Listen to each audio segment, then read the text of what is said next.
gentlemen, our distinguished guests, industry leaders, innovators, partners, and delegates.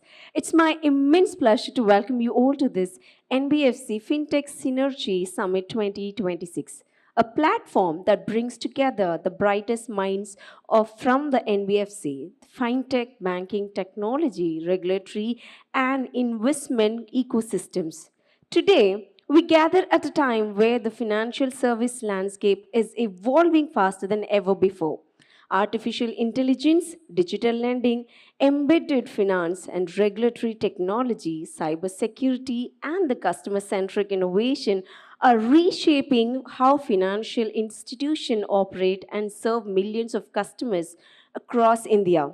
Industry discussion across recent NBFC and fintech summits have consistently highlighted collaboration, AI driven transformation, financial inclusion, digital lending, and technology partnership as key drivers of the sector's future. The theme of this summit, Synergy from Smarter, Inclusive, and Future Ready Finance, reflects growing partnership between NBFCs and fintechs. Together, they are expanding credit access, empowering MSMEs, accelerating financial inclusion, and building a strong digital economy. Over the course of today's summit, we will hear from visionary leaders, engage in thought provoking discussion, explore emerging technologies, and exchange ideas that will help shape the next chapter of financial innovation. More importantly, this gathering provides an opportunity to build meaningful connections and collaboration that can drive sustainable growth across the industry. To our esteemed speakers, panelists, partners, and sponsors, and the delegates, thank you for being a part of this important conversation. Your insights, expertise, and commitment to innovation are what makes this truly impactful. On behalf of the organizing team, I extend my warm welcome to each one of you and wish you a productive, insightful, and inspiring experience at the NBFC FinTech Synergy Summit 2026.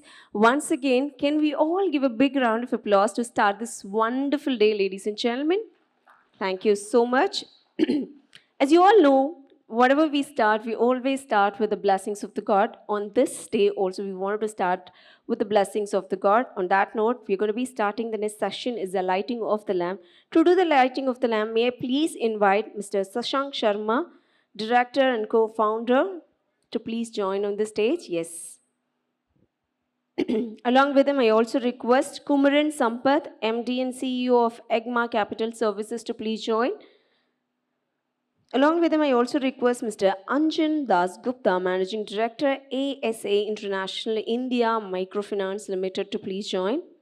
I also request Mr. Ashish Agarwal, Director, Resurgent India Limited, to please join.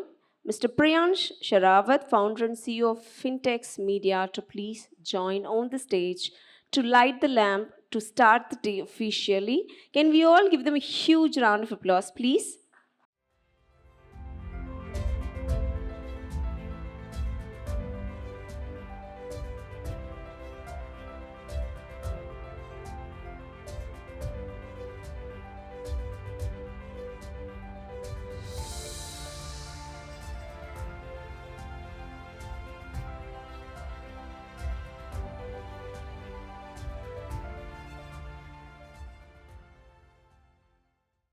Thank you, gentlemen. Thank you so much for joining.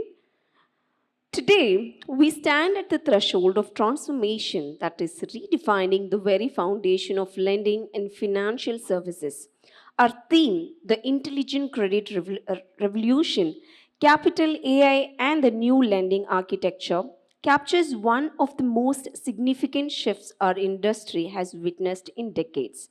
Traditionally, lending was built on limited data, manual assessments, and lengthy decision making processes. Today, technology has changed that narrative. Artificial intelligence, machine learning, alternative data, and predictive analytics and real time decision engines are enabling lenders to access risk more accurately, serve customers more efficiently, and extend credit to segments that were previously underserved. Yet, this revolution is not just about technology, it's about creating a smarter and more inclusive financial ecosystem where capital reaches the right individual and the business at the right time. It's about empowering entrepreneurs, supporting MSMEs, accelerating economic growth, and ensuring financial inclusion at scale. As we embrace AI driven lending, we must also focus on responsibility, transparency, data security, and ethical innovation. The future belongs not merely to institutions that adopt technology, but to those that use it wisely to build trust and create lasting value. The new lending architecture is emerging at the intersection of capital, intelligence, and collaboration. NBFCs, fintechs, banks, investors, regulators, and technology providers all have a crucial role to play in shaping the future. Today, we can build a lending ecosystem that is faster, smarter, and more resilient and more inclusive than ever before. Today's discussion will explore the opportunities, challenges, and innovation driving this transformation. We are honored to have an exceptional lineup of speakers and thoughtful leaders who will share their insights on the future of credit, the power of AI, and the evolution of financial services. So, once again, thank you all for being a part of this important conversation. May this summit inspire new ideas, meaningful partnership, and bold solution that will shape the future of lending. So, ladies and gentlemen, please join me in welcoming Mr. Sashank Sharma, Director and Co-founder of ScoreMe Solution Private Limited, to please join on the stage to deliver the technical presentation. Please put your hands together to invite him onto the dais. Hi, good morning, everyone. Thank you for the kind introduction and the slot on the presentation. Before I get started, my congratulations to FinTech on conducting this NBFC FinTech and Synergy Summit. I think it is events like this which becomes very pivotal in terms of setting up the right footprints on where is the ecosystem moving and how exactly do we plan to further and deliberate on that. Now, while I was discussing on, what should be the topics in which I should focus upon, we've been hearing a lot around AI-driven underwriting, AI-driven models to be explored. But somehow there is a dire requirement for everybody to understand that how technology is reshaping our NBFC today. That's one. Number two, if we move further and deep dive into it, along with this entire reshape, it's also become very important to understand how our compliances are working, how our consent management is working, and how exactly do we construct an NBFC. So while I was giving this thought, I came up with an idea that, let us deliberate more upon that if we have to put an NBFC in one box, and that's, literally one box, what all it should contain so that the NBFC can operate, and at the same point in time, it is compliance driven, it is, I would say, security and risk governed. Still, it gives you the power to control the entire NBFC functions at a click of a button. Now, if I start the NBFC's process, I think the core is where we focus a lot that, there is an origination layer where the customer has to be onboarded. Now, while I say that the customer has to be onboarded, so let's say if I have to figure out a way on NBFC's admins to control this, so there are different important pillars which come. So if I take your attention, there are 4 key important pillars which you can see. You have an orchestration requirement where you need your customers to reach out to you. Now, this requirement can be through any channel. You can have a partnership DSA channel. You can have a mobile application for customers to come and originate. You can have in-house branch processing activities. But ultimately, the first block which starts is basically on the digital journey side. Today, most of us have laid some focus around that how exactly do we control our entire digital workflows. But within those digital workflows also lies very important parameterizations.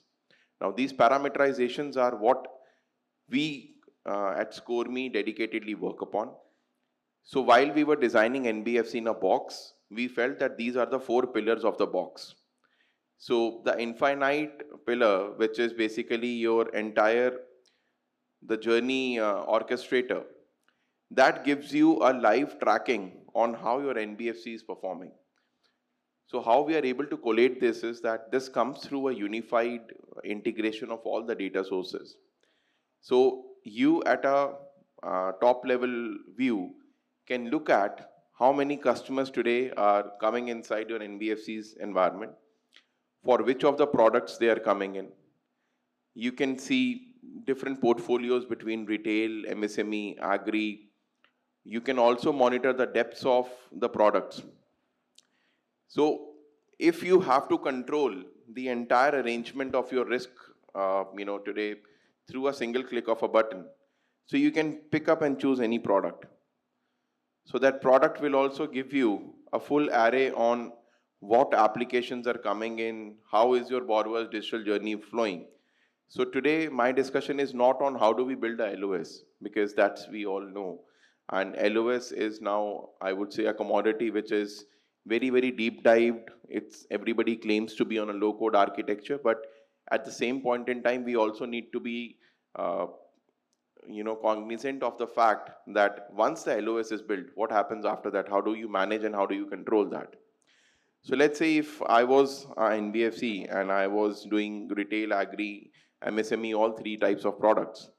And if I want to look at my retail portfolio, I can look at, let's say, home loan, personal loans, vehicle loans, standard products which are off the shelf.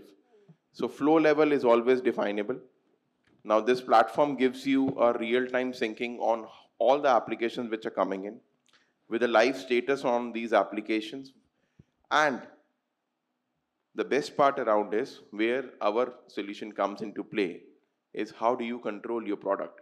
Once you have built a journey, you need to control it on a real-time basis on how your product configurations work. You need to be, let's say if I today want to manage my eligibility thresholds, if I want to manage my CIC thresholds, if I have to make any amendments to my scorecards in the journey, we all reach out to our technical partners. And that is where the journey of a product getting elongated starts. Today, in this space, in this technological stack, it is not relevant for you to reach out to your technology partner to make any amendments in the product. That should be at a click of a button. So that's what we have brought. So let's say once you have your LOS and post your LOS implementation, you want to make any alterations to the product, they should be simply at a click of a button. You should not be concerned upon whether I have to reach out to anybody, whether I have to, make any alterations. So this allows you to make the complete portfolio configurable through a click of a button. Plus, it gives you the live tracking with terms of how your entire financial assessment is happening, how your eligibility is managing, because that is where we bring in the rest of the pillars which I'll discuss in the part. But LOS alone in a NBFC is not the entire, I would say, technology which is required. NBFC requires more. Now, while I was thinking for the second pillar, the thought of data aggregation and analytics came to my mind. So when we talk about the data aggregation and analytics, it's also important to understand what is available in the market today and what can we use.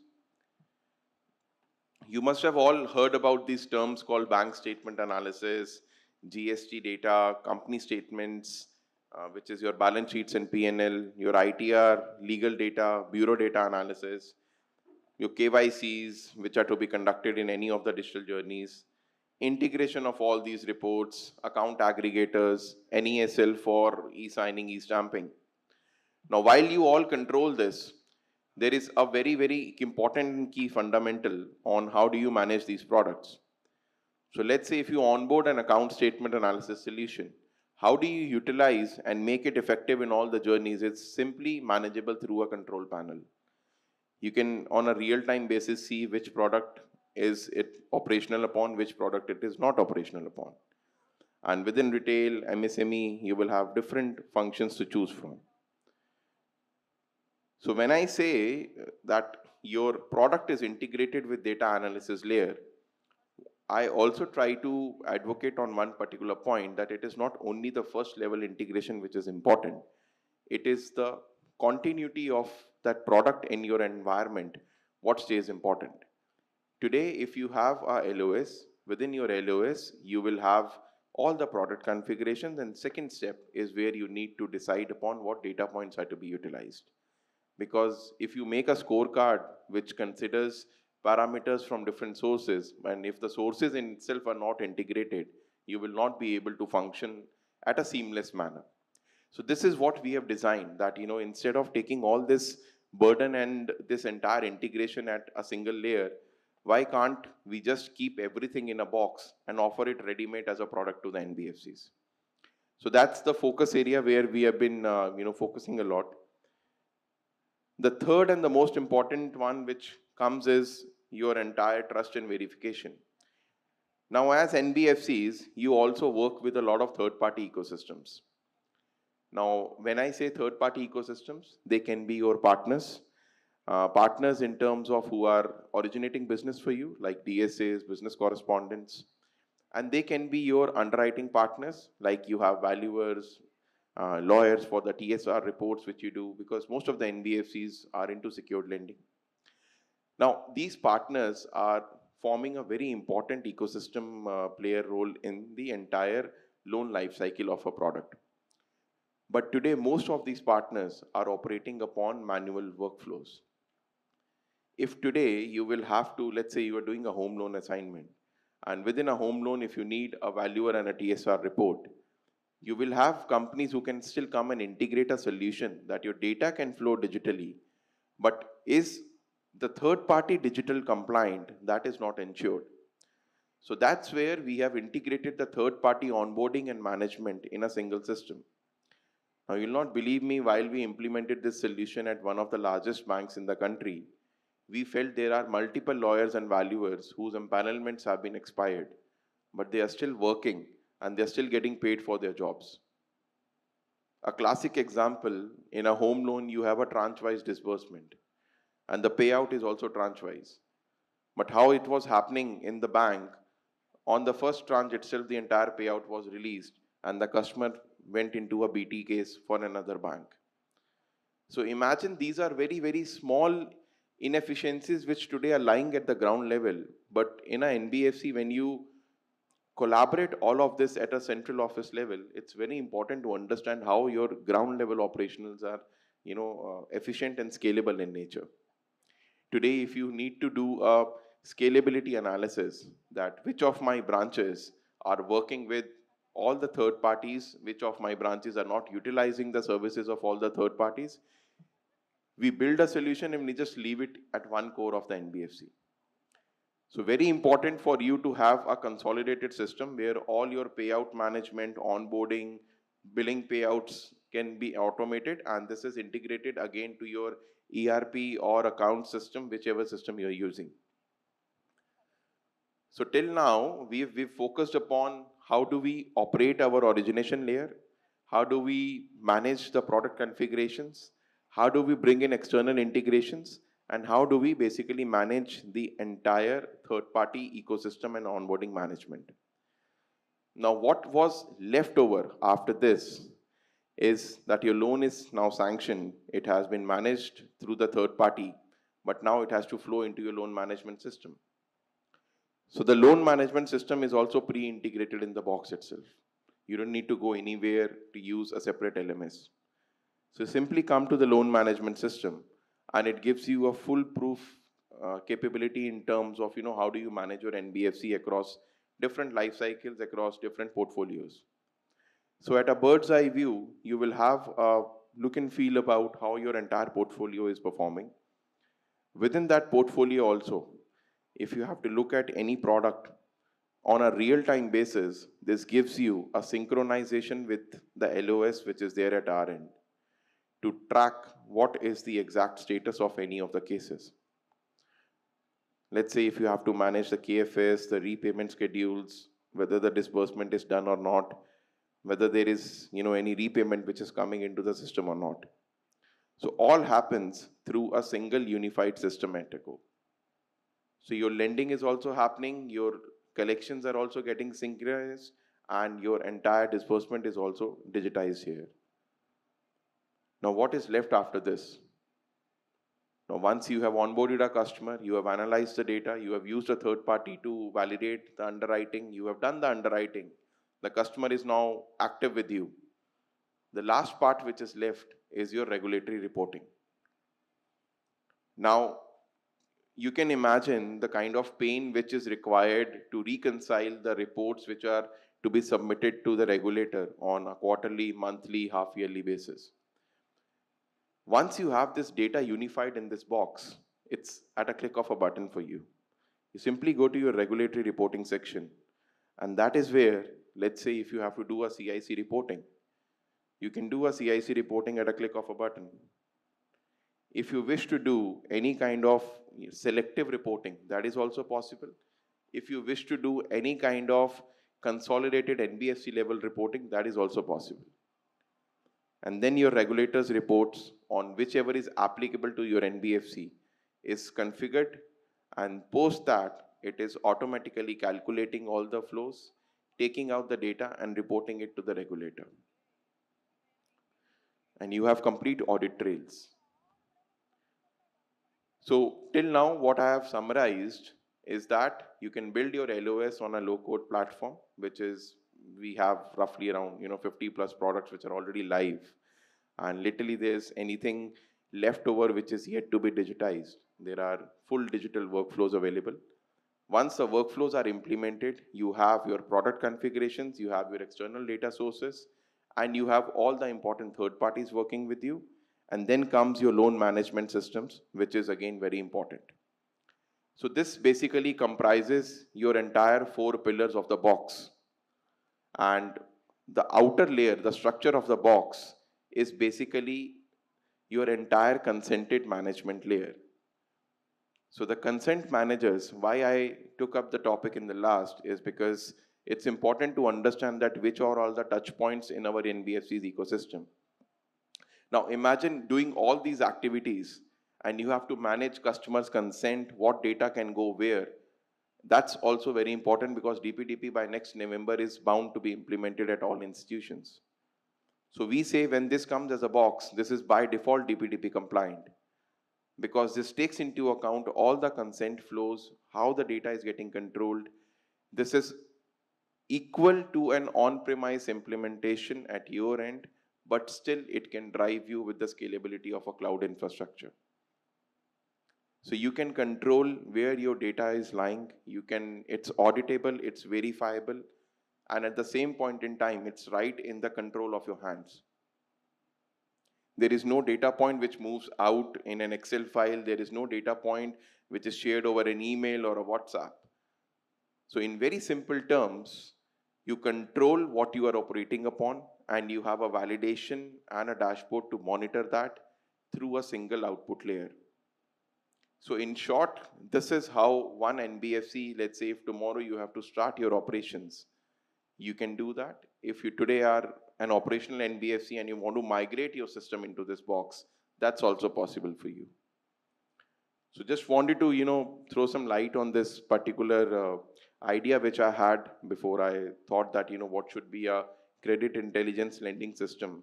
So we felt that, let's put NBFC in a box and let's operate on that part. Thank you so much. If you have any questions, I'm very happy to address them offline, or if you have time now as well. Yeah, hi, this is Kumaran. Hi, sir. From Igma Capital. How are you doing? Very good. How about you, sir? Yeah, great. It was a great presentation. Thank you. See, largely today, the lending business, the overall dynamics is completely changed, and you guys are playing a key role there. But my question is, do you have any expert or any tool that can identify customers when they are skipped, largely when they default, and if they're not able to track? Are you guys working on them to track those customers, and how do you identify those guys? So you want to say that, if customers have already defaulted, how do we keep a track of them? Not track, how do you track them back? Okay. So I think we been working on some drop-off management solutions for the origination layer at least. But after the life cycle is complete, we can bring in another integration layer because there are solutions available in the market today, which can help you to track the customers who have defaulted and you're not able to recover them back. So those are external integrations which can then be embedded in this box. But right now in your origination layer, if there is any drop-offs which are happening, that is trackable here. But Okay. Yeah, hi, I also have Hi. a question. Firstly, thank you for the good presentation upfront. My question is on your vendor management solution yes, as well as on your entire four-stack solution. What kind of RBI guidelines are you basically following? Because I can see multiple, guidelines are basically attracted over there. right. And given that you are targeting NBFCs today, NBFCs are not very far behind from the banking regulations because regulatory framework has really, come up the curve in terms of tightening the Correct. NBFC space as well. So, if you can just give a brief view on what kind of, regulatory circulars or compliances that you're taking care of in your solution. Sure. So currently we are already compliant with the RBI digital lending guidelines, which is a 2022 circular, and the recent amendments which came last year as well. For example, just to give you a context, so we've been already operational with multiple nationalized banks. So there's always an audit which is happening at one bank on the other. And the recent circulars on gold loan, on the entire operational part of it, that is also covered in this. And the second and most important one is the DPDP Act, which we are following. So we are trying to make it as compliant as possible for you because DPDP in itself covers the entire, I would say, the consent management, data management in the control. And in addition to that, the entire regulatory reporting part, all the circulars on that front have been complied. When we onboard your NBFC, we study you and we let you know that these are the 10 reports and compliances which are to be fulfilled, and all those are a part of the system here.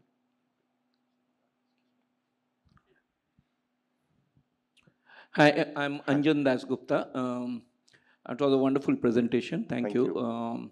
My question was, is it anyway linked to client level apps? That is number one.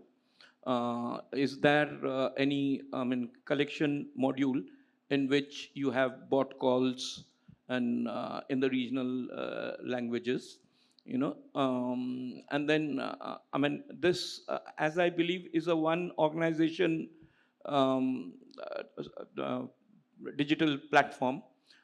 Is there anything in which you have an upgrade where you create a kind of client marketplace, where you're dealing with multiple partners, you have the client database into your system, which you can share with your multiple partners, and also give an option to the clients, to actually choose from whom they'll be borrowing. Is that available in this platform? So, sir, thank you for bringing that up. We are already working on a marketplace model, not in this entire solution, because this has to be, as sir mentioned, this has to be compliant on all the data sharing, regulatory aspects of it.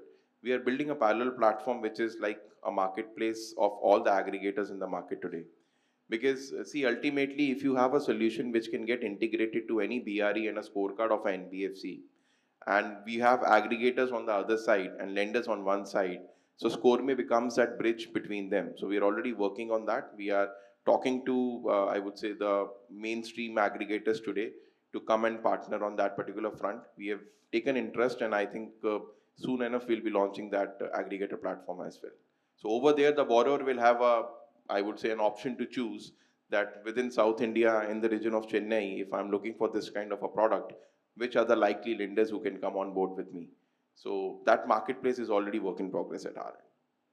And on the collections piece, that is, yes, it is integrated here. I mean, in the interest of time, I wanted to keep the presentation short, but yeah, you can monitor the entire collections through here itself. Yeah. Sure. Right, I think All right, thank we are you. done with the questions. I request Mr. Shang to kindly stay back onto the stage. We also request Mr. Priyan Sharawat to kindly join on the stage to honor Mr. Shang with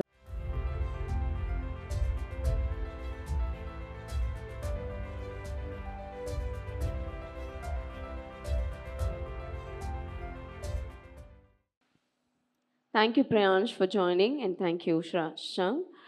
Ladies and gentlemen, please join me in welcoming up Mr. Pratik, co-founder Dial Nexa, to please join on the stage for the technical presentation. Zorda talia hone ke liye ho jaiye, please. Everyone, please put your hands together for Mr. Pratik. So, I'd like to start with one question for everyone who is running a lending book over here. Today morning, when for one of your customers, the NASH mandate bounced off, and statistically this would have happened for hundreds, uh, at what time will the collections team give them a call? Is it going to be tonight, tomorrow, tomorrow afternoon, tomorrow night, after the supervisor assigns the call to the queue? So, the thing with collections and recovery is that as long as the customer is in the SMA 0 window, 30 days of recovery after the bounce payment, you stand at a more than 80% probability of recovering that payment. And as the customer keeps moving into the NP bucket, this probability drops all the way to less than 40%. Now, today we are going to talk about what it takes.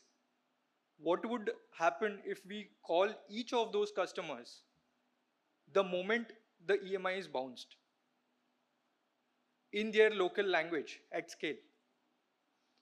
This is what we are going to talk about through Voice AI. I'm Pratik. I'm the co-founder of Dial Nexa. We are a Voice AI agents company. We are a Voice AI platform.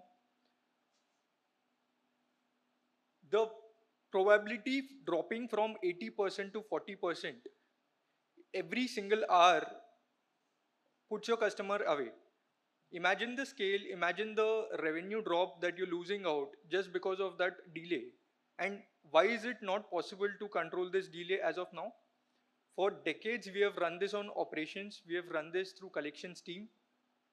We have been in a stage where there are teams, humans joining the team, calling our customers, and we end up trying to reach out, trying to make a connect to our customer. And this entire operational effort reaches a point where recovery becomes difficult. So imagine the kind of scale you would hit if you are able to automate this, if you are able to reach out to your customer, reach out to the primary contact, not the alternate contact, the primary contact within hours of the EMI getting bounced in their local language. This is what Voice AI empowers today. We allow you to build Voice AI agents that can talk in multilingual languages. They can talk in Hindi, English, Gujarati, Marathi, Kannada, Tamil, Telugu, and a lot more.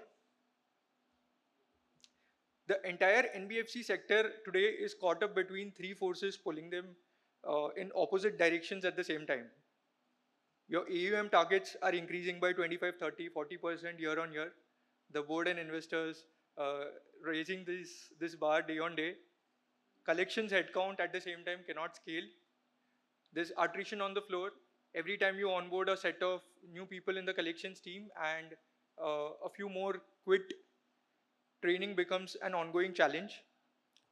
And then on top of this, there's regulatory pressure. There's RBI Ombudsman scheme that you have to follow. There's DPDP consent act that you need to follow. There's TRI amendment that was launched in 2025 February that requires you to take consent from people before you have a discussion with them, identify the borrower. All of this, plus you have to maintain audit trails. So how do you master this entire thing? The answer to this is not by hiring more people. You need a structural change over here. A structural change that is now enabled through technology. I'm Pratik Kapasi. I'm the co-founder of Dial Nexa. Before starting up with Dial Nexa, I've worked with Razorpay, I've worked with Google, I've worked with Flipkart. I've started my own company before this called Hey Coach in the education space, where I've led a 150-member sales team. And let me tell you, every time I thought I'll hire more people to solve the problem of churning my existing set of leads, I I end up regretting that decision because 1 month down the line there's churn through my existing team. A few people leave. The ones who stay have good days and bad days, uh, and and training, retraining, running a 150 member operations team. Let me tell you, is an operational nightmare. Was an operational nightmare for me. Back then, voice AI was not a possibility. We were not in a position where voice AI models were so strong that they could have a human-like conversation with the customer. But today, this is possible. Let me introduce you to Dial Nexa,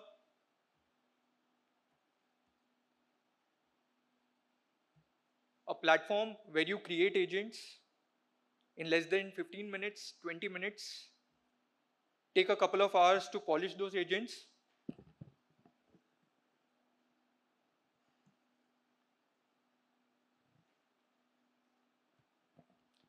Take a couple of hours to polish those agents and go live immediately. Who manages this? Your operations team. Who can manage this? Your tech team, your product team. You do not need expertise beyond using ChatGPT or Claude kind of expertise. So if you have someone who is curious in your team, who wants to learn, who wants to spend time with technology, you can automate your entire operations.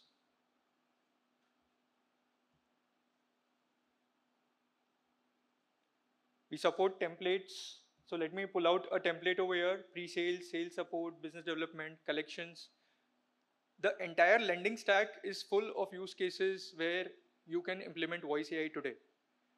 Right from collecting documents for KYC, right from reminding them to complete that entire documentation process, guiding the end user on what the next step should be, dialing leads that have just signed up on your platform.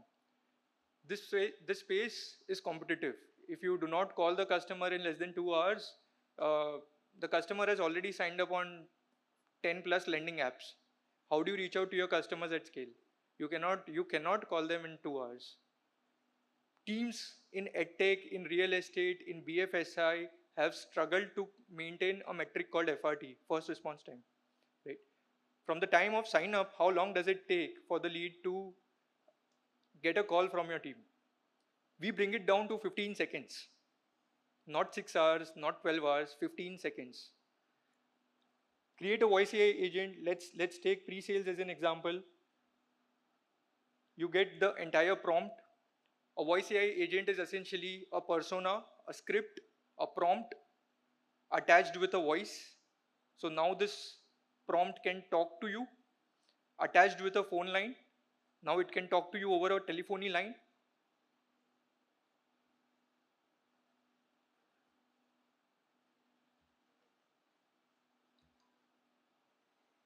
Sorry. So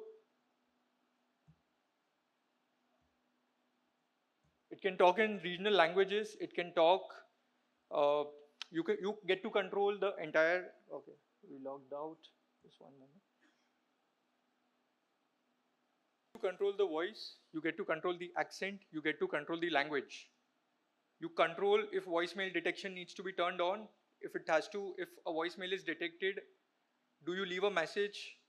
Do you leave a personalized message? Hi Harish, this is Raj calling from XYZ Capital. This is a reminder about your upcoming EMI payment. You can choose to connect it with your workflows. We are not talking about a single voice AI call, folks. We are talking about a system of voice AI calls. Imagine you calling 1,000 calls, making 1,000 calls today.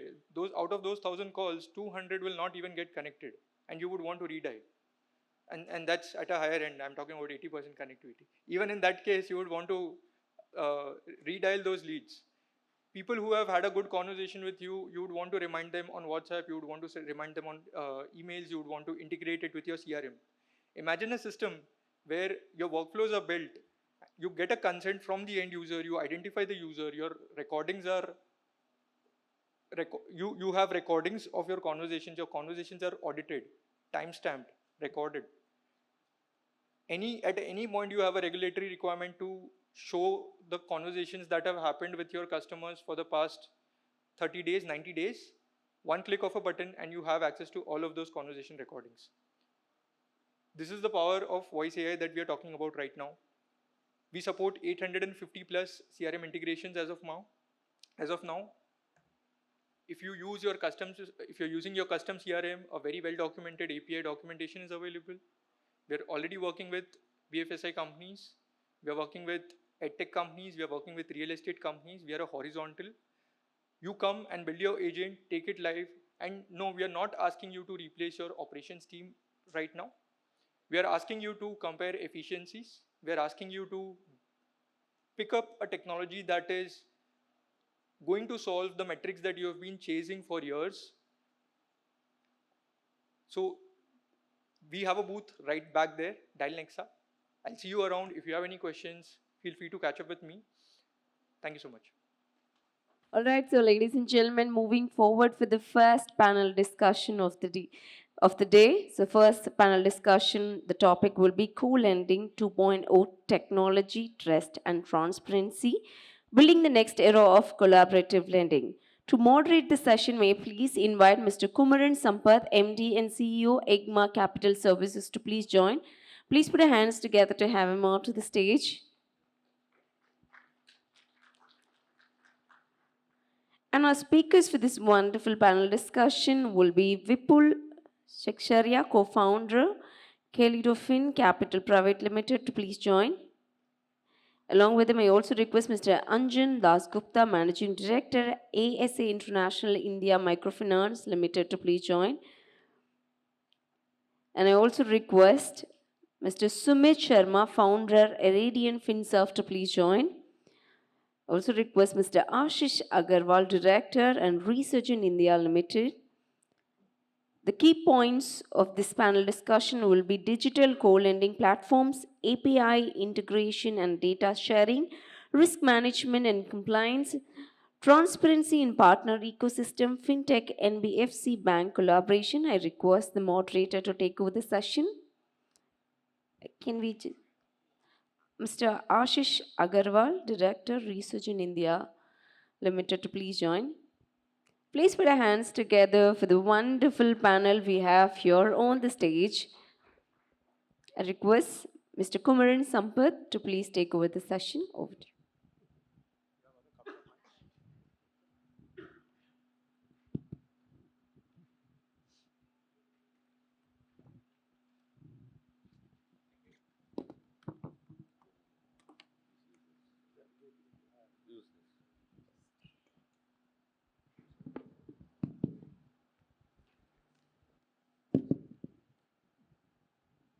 Good morning. Ellargu namaskara, ellarku vanakkam. Ella eppadi irkeenga? Ella eppadi irkeenga? Okay, very nice. So before we start, it has been a hot coming from Bangalore, and the Chennai is always hot. So I would request all the lovely audience here to spend 30-40 minutes with us. We'll definitely ensure this session is wonderful and interesting for all of you. So today I'm more than me moderating this session. I have some wonderful experienced speakers with me. So I'm also privileged to be moderating them, and I'm also looking forward for them to deliberate the topic in which we are talking. So just to put the perspective, when the most happening political state, Tamil Nadu today, is I still can't believe that it happened. So what is it? Did this government get the full majority, or it got support from outside? So why is this particular topic to this discussion is, this is also something called co-lending. So this, whatever the TN government today, is also supported by co. The co is the numbers of seats which the government want to form. So I would see something miracle has happened in the state after so many decades and decades. And very interesting development. And the Gen Z is the buzzword. I really love the second presentation, what the gentleman presented, because he comes from that legacy of working and then being an entrepreneur. So that's how the times have changed. So there were times when people should always felt, I educate and then I work and then make a career. Today it's not like this. I could see a lot of IT tech-based companies outside supporting all our businesses, the way we do our business, from automation to disbursement to collections. So I think thanks to Fintrex to bringing this wonderful opportunity. My name is Dr. Kumaran Sampath. I'm the MD CEO of Egma Capital. So we are into the lending business. Car finance is our major focus. At the same time, we are also into two-wheeler and commercial vehicle lending. And the recent new product line, what we launched is operating lease for cars. Apart from this, we also advise people on putting a right perspective in the business. So that's what I do. And to set the tone for this panel discussion, the co-lending, the word co-lending or the co-lending per se, thanks to the RBI, they gave a very different dimension in a particular year, almost a decade back. Can anybody tell in which year RBI came up with a wonderful policy called co-lending? Anybody in the audience, in which year? RBI launched co-lending model. So we are all in the lending business, right? NBFC, banking, finance and all that. Can anybody guess in which year it was?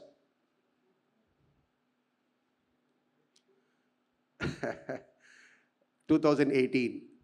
So it was a particular idea and a thought. The banks and the NBFCs could collaborate each others and take this business. And 2020, they really formalized the way it has to be done, and the compliance, regulatory, everything came into the picture. So without taking much of time, so we have some wonderful speakers. I would start with Ashish. Ashish has also been my good friend, and the journey has been last 15 years. And most of the panels we discussed, but he's championed the co-lending to a different perspective and taken it to a different league altogether. So Ashish, more than the business, you're an expert in co-lending. So I would start with a specific question to you. A regulatory compliance framework is very key, and RBI has come up with a very strong guidelines in the recent times. If you can just put some thoughts on it and the landscape of co-lending business. Thank you so much, and good morning, everybody. And I'm really thankful to the organizer for inviting me for this program. Actually, all of us are in the lending business, either direct lending or maybe partnership lending and all. So, as you ask the co-lending regulatory aspect and all, so as you rightly told, in 2018 the co-lending started. That time RBI thought that the banks and NBFC, how they can do the lending together. That was the thought process. And next 5 years they have done the same thing. In 2025, the RBI came out with a new circular where they have made it how they can operate together. Initially, the thought was that how they can lend, and then the second thought came that how they can operate together actually. So co-lending is, from the regulatory point of view, is not lending by both the partners. It's a operating by both the partner together actually. That's the background, the thought process of RBI. So in the current scenario, co-lending as per the RBI or the regulatory aspect point of view, it's not the lending, it's again the back office. So capital is not a challenge in the co-lending.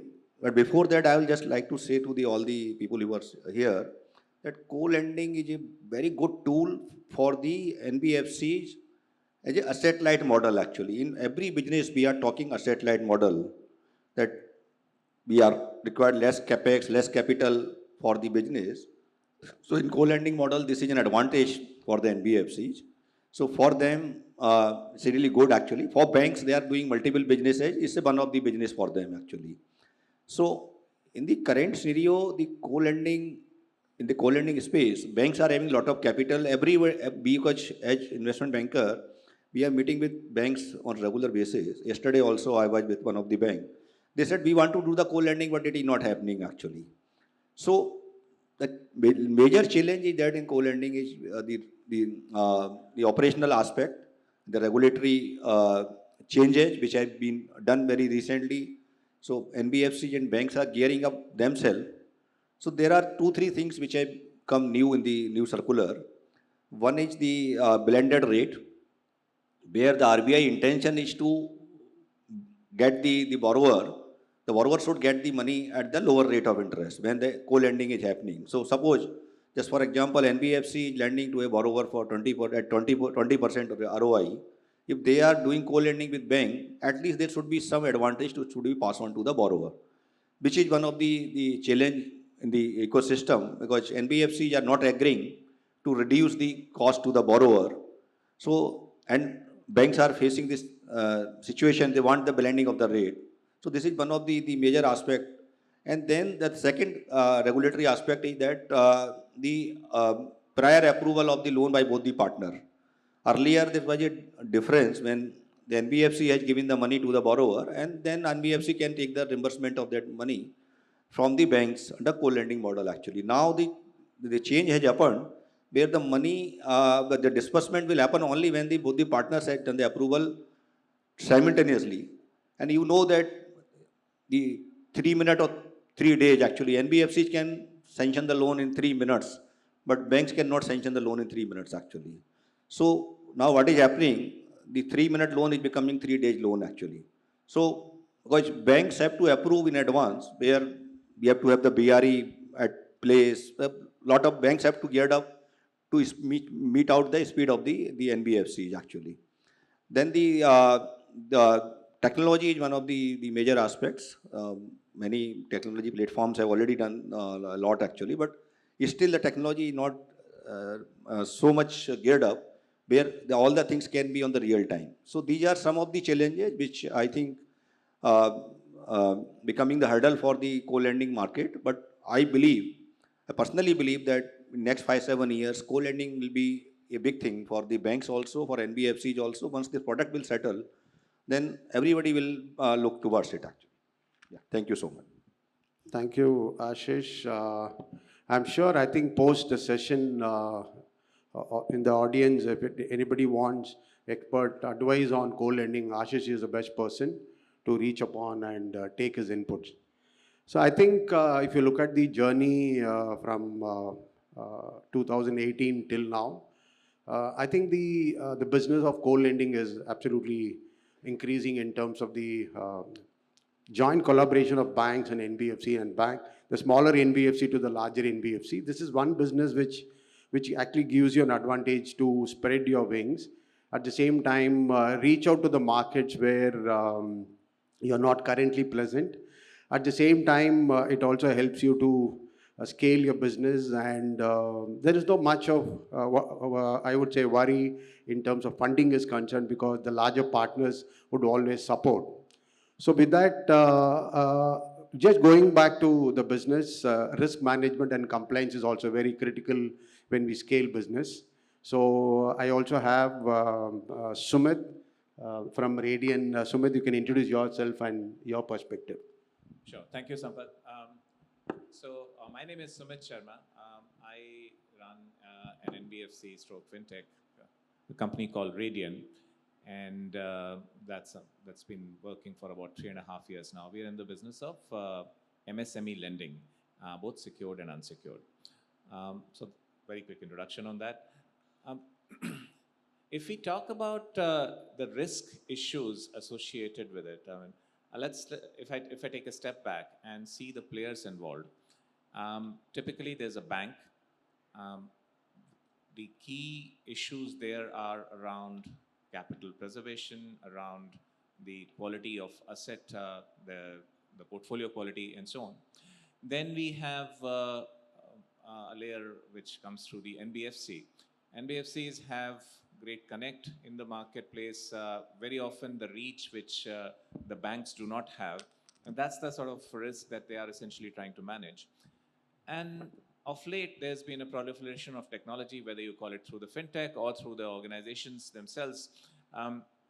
where the focus and emphasis is on speed, on turnaround times, on accuracy of data, and various other aspects. Now, it's not to say that these are independent aspects exclusive of each other, and it's also probably not appropriate to just classify organizations into only one of these three. There are multiple organizations that are sort of straddling across various things. But when it comes to the issue of risk management, there are different objectives, arguably, that each one of these entities are trying to address. To me, as we move forward, there is a requirement, and there's definitely a movement in this direction, where instead of an organization-based risk metric, you're looking at an ecosystem-based risk metric.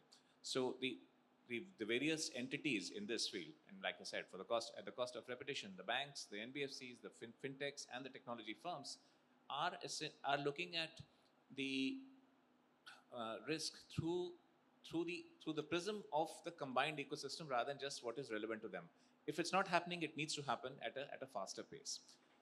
The other aspect I would say for risk management is if you look at the identification of the creditworthiness or whether it's the BRE, business rule engine, or the scorecard, it more often used to happen typically at the time of the origination. And it's fair to say that increasingly, and rightly so, there is more of an awareness and assessment during the journey. So it's not just the identification of the borrower and the creditworthiness at that point in time, but the architecture that's moved in that direction, and rightly so, is around how the customer behavior is panning out, how is it, the honors, the offers, the customer behavior patterns, if there are some certain behavioral changes that are happening, how does it give you some early warning systems, and various aspects which actually help in that. So my core point, I'm conscious of time, is around the fact that there is an ecosystem-based risk metric and risk framework that needs to develop, and thankfully is developing, rather than just an entity-based. The one last point I would make is that when it comes to the technology, the various efforts that are being made to make things seamless, digital, paperless, fast, and there's so many examples of taking a decision in real time. All that is great, but the key point for me is that it should not happen at the cost of governance. Now, I've sat in some panels where the discussion has been that the governance or the regulatory requirements hold us back. Now, they're holding us back for a good reason. I'm from the school of thought that the governance and the rules actually help the entire ecosystem move forward in a sustainable manner rather than that. So coming again from a risk perspective, I think it's important for the various entities, especially the new age organizations and services, to focus, to not lose focus on the governance aspects. So really that's how I would play it. Yeah, I think interesting perspective.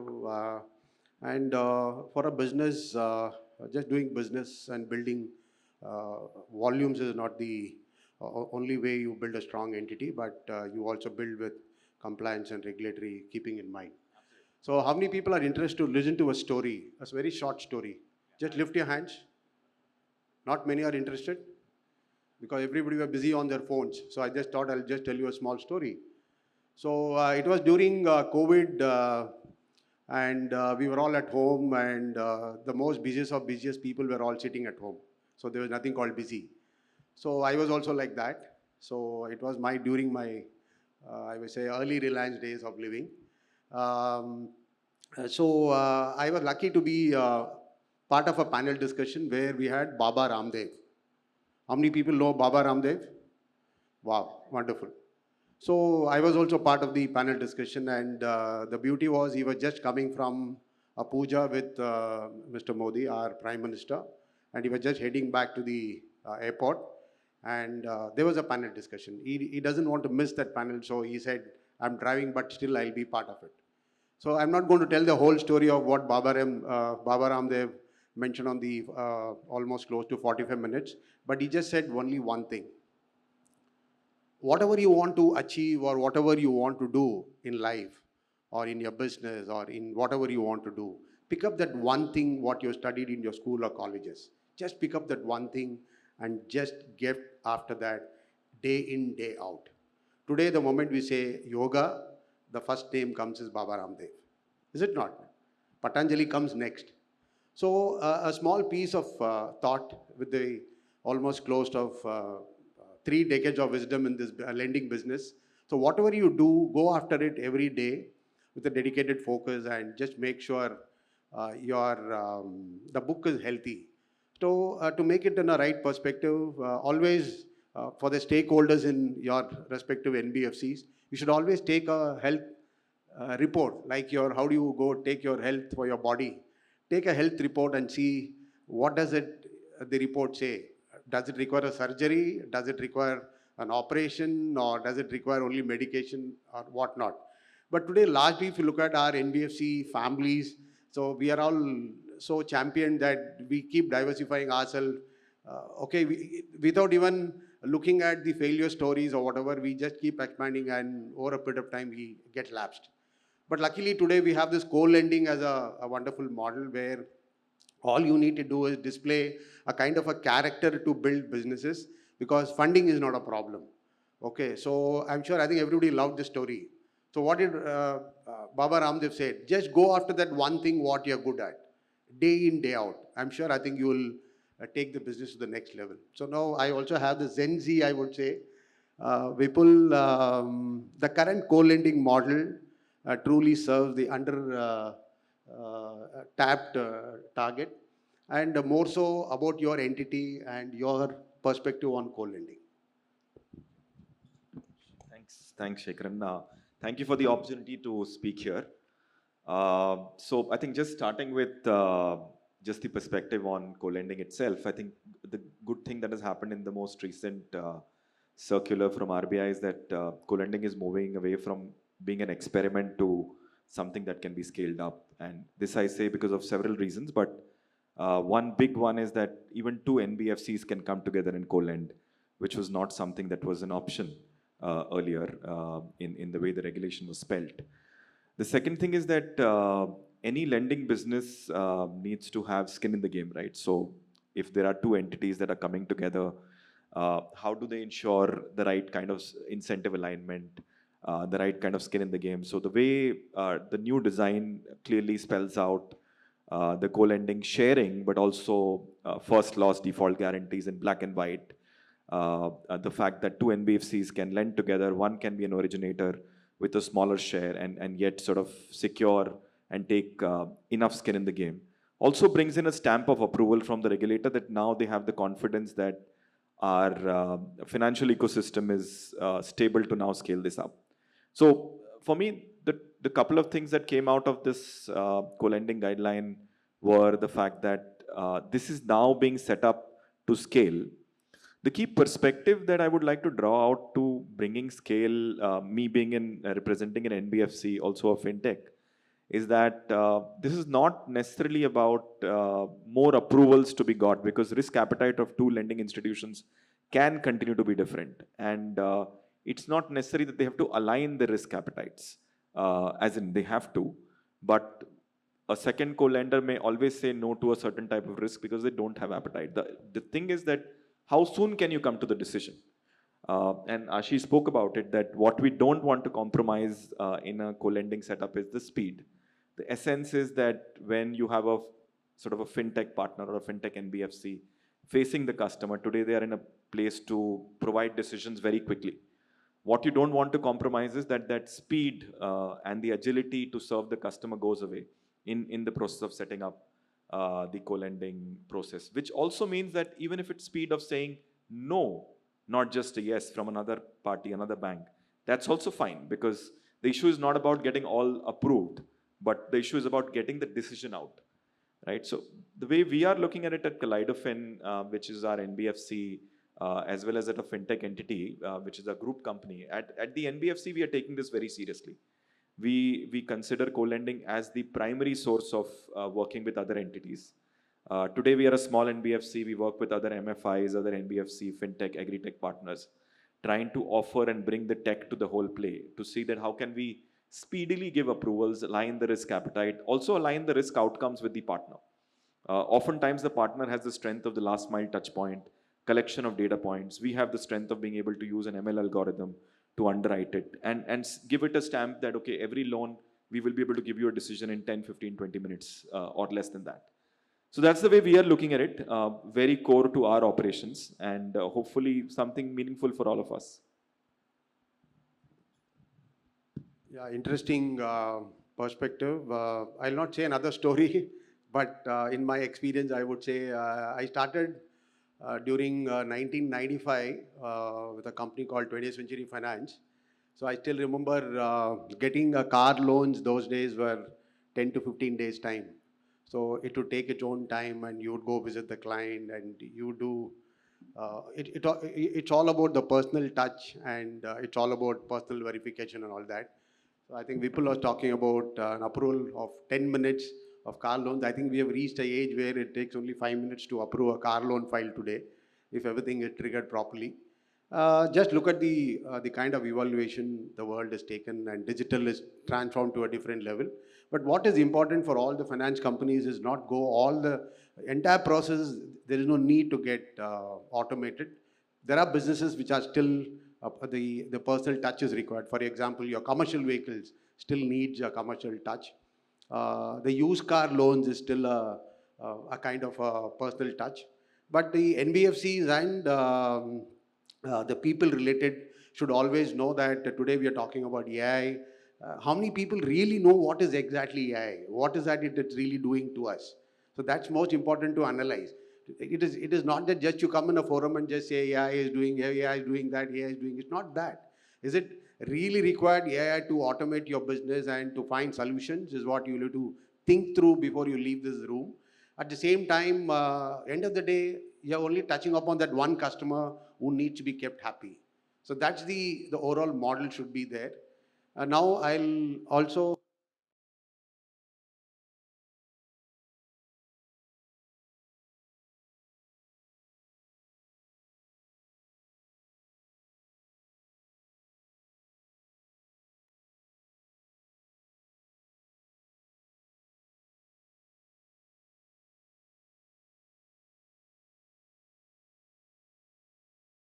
Thank you, Kumaran. Thank you, Fintech, for having me here. Good morning. Good morning to everyone. Well, I mean, it's good to speak at the end of the first round, so most of it is covered. I have to speak very less. So, I mean, as Kumaran had mentioned, interesting time for Tamil Nadu, also interesting time for West Bengal. So, I mean, West Bengal, I mean, the egg business is doing very well. Nobody thought, like now if you go to an egg shop, they ask, you are buying for eating or throwing, So that is what is happening in West Bengal. Nobody thought that egg could have various uses, including throwing at politicians, So this is what it is. Co-lending, definitely, it is significant. Like we have been part of the panel together in many panels. I mean, in one of the panels I had mentioned, like co-lending is like a 23-year-old girl marrying a 65-year-old man, where NBFCs, fintechs, they are all budding with enthusiasm, how they will lend, but ultimately at the back end there is a gentleman who is, I mean, moderately interested in lending, so how we are going to gel both of them, that becomes important. But now slowly times are changing. They are also adopting newer dynamic models, you know. Of course, yes, we have a great market. I was reading somewhere statistics, I mean, especially at the base of the pyramid. Almost we have only captured 40% of the regions. 60% is still untapped. So co-lending could be a very good model for actually reaching out to the balance 60% that we have untouched. Product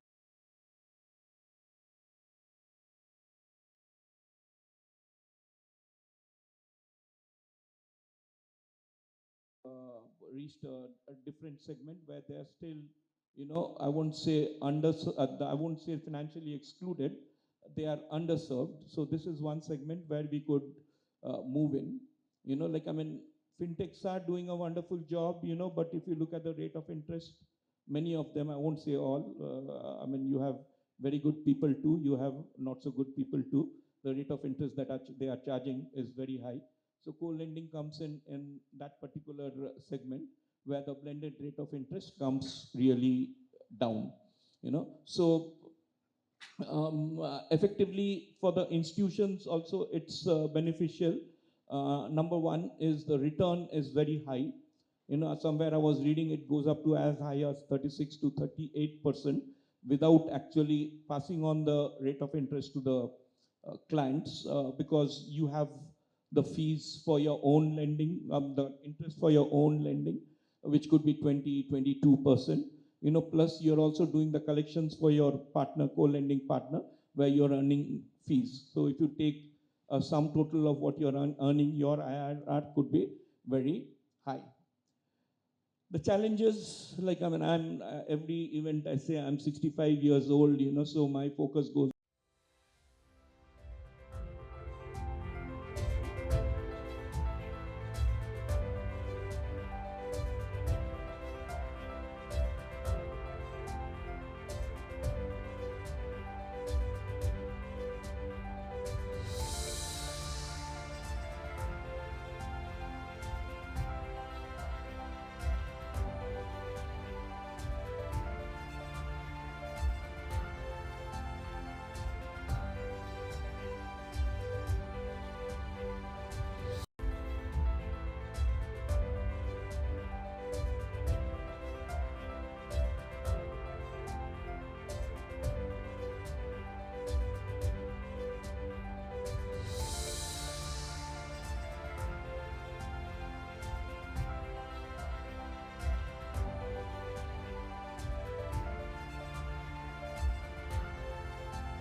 It's a final announcement to all the lovely people who still, request all of you to please settle down so that we can start. जो भी बाहर है, please आप सभी अंदर आ जाइए. The panel discussion number 2 is all set.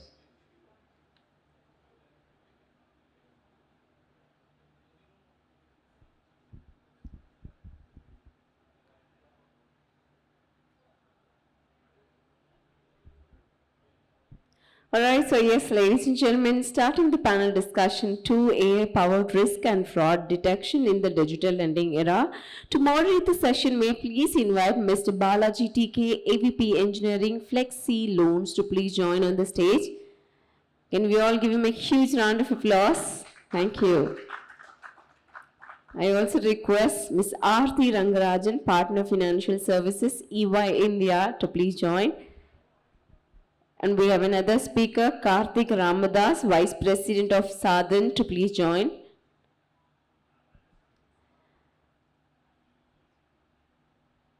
Soumya Jidghosh, COO, True Balance India, to please join. Please give him a huge round of applause. Mr. Sarvana Kumar Krishnamurthy, Group CISO, Vivriti Capital, to please join. Mr. Gokul Rajan, CDO, Hinduja Leyland Finance, to please join.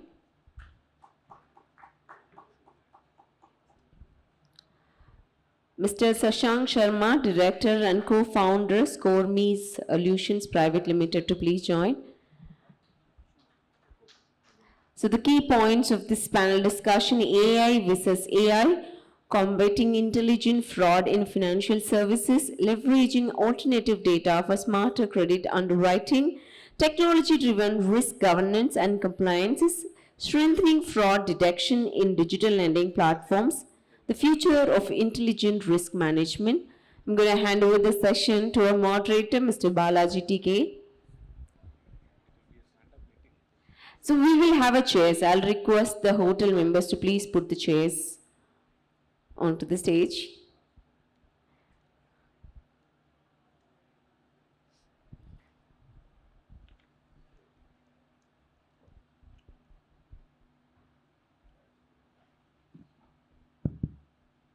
Check. Happy morning. Please be seated here. Thank you.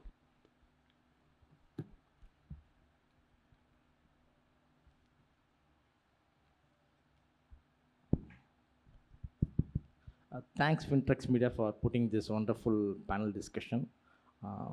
We have a very varied set of people from different backgrounds. So let's listen from them more than I talking. That's really the best way to do right now. Fine. So what we can do is, like, we are in a very, very interesting world where almost 700 million UPI transaction happens every single day, where the digital speed which we keep going, the instant decisions, nowadays customers are expecting the loans to happen immediately, the disbursement to happen in this speed. There also comes huge risk into that. So that's what we are going to debate today, how to leverage this as more and more AI tools are keep adapting for digital disbursements, customer journeys. So there are similar set of tools are also actively working 24/7 from a disruption standpoint, from a hacking standpoint, from how this AI to stop or how AI to create fraud. So those things are happening. That's what we're going to keep debating. What we can do is for the next few minutes, everyone can talk about from your background, like what you do and what your organization does. Please, you can start from there, yeah.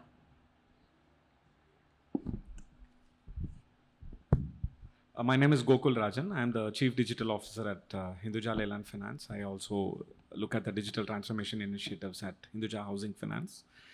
We are primarily a secured lending organization. We started as a captive for Ashok Leyland, but now we have a fairly diversified portfolio of about 70,000 crores in the year. Hi, good morning. My name is Aarti Rangarajan. I'm a partner in financial services consulting with Ernst & Young. I'm based out of Bangalore, and I consult for southern-based banks, NBFCs, and fintechs across strategy, digital, data transformation. Thank you. Yeah, good afternoon, everyone. I'm Karthik. I'm from Sadhan. Sadhan is a national association for microfinance in India. We are also an RBI recognized SRO for microfinance. We work closely with the Reserve Bank and other stakeholders in promoting financial inclusion, client protection, and responsible lending in the microfinance sector. I'm based out of Chennai. Hello everyone, I am representing a fintech called True Balance, which is a AI-powered financial platform. And our major focus area are small ticket personal loans, which we give through our NBFC called True Credits. And we are a fully digital company operating pan-India, based out of Gurgaon. Thank you. So good morning all, and Kaalai Vanakkam to you Anaivarukkum. So I am Sarvanakumar Krishnamurthy from Vivrithi Capital. As a group CISO, where Vivrithi major space in the corporate lending, and as well as we have the multi-way of asset management, and as well as we formed a new group called Vivrithi Next. So holistically, we manage the most of the co-lending spaces here. So I'll take care of the entire information security practices across the groups. Good afternoon, everyone. I'm Shashank Sharma, co-founder ScoreMe. We are a technology and lending and transformation platform company, primarily working with the banks and NBFC space in the country.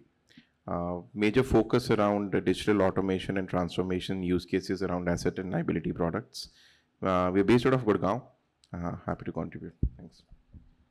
I think it's a very interesting panel. If you see, like, from NBFCs are there, the tech players are there, and the audit is there, and the rule book people are there. So I think very interesting panel discussion. Let's go through. So what I want is whenever you talk from a standpoint, you can also tell a very interesting AI use case, something which you have done from like how you are detecting those kind of things also whenever your session comes. Okay. First, I want to go to Aarti and figure it out. Like right now, there are many AI tools are there, but when it comes to kind of a fraud or something, what is happening is AI is much faster. It is creating lot many synthesis of data. Now it's not that just a document or fudged or like it's a kind of a invalid document. They make it and all. They make a data itself synthesize, and they make a like a profile or a fake profile to be a very real. Okay, where system itself finding it very challenging to figure it out. If this kind of AI comes, where AI one side does a decision, on the other side there is AI is creating this kind of records where we can't able to understand and take the decision on it. So from your standpoint, how do you see what kind of a framework we need to address it and all that? Sure. So I think when we look at lending fraud, right, especially in the digital era, lending fraud it starts right from sourcing application, where typically you have KYC frauds, fake IDs, fake documents, all those things comes. Then it comes to faking your financial statements to get a better loan or a better value. Right, so it moves there. Again, you can have a lot of AI-related interventions to make the fraud look so real, right? So I'm just looking at it to say, what is your customer life cycle? From lending, you start onboarding, then you to do the underwriting part, then disbursement. Typically, post-disbursement, the frauds are minimal, right? And so when we look at all these areas, the entire life cycle to say from onboarding till disbursement, there could be multiple levels of fraud which are happening, which we all know. So I don't want to go deeper into that. But when I look at what can be done to contain them, I think thanks to our regulators, they've also brought in a lot of framework, a lot of controls, a lot of rigor. While they are doing that, AI is also helping us a lot. When I say AI is helping, how well you use AI actually matters, because AI per se might not really move the needle. It's how well you stitch the AI solutions within your own journeys, right from saying, okay, can I look at a metadata analysis or a template analysis to say whether this document is a fraudulent document? Can I do some kind of a data triangulation across sources to say, can I eliminate some upfront frauds which could be coming out of triangulation of data?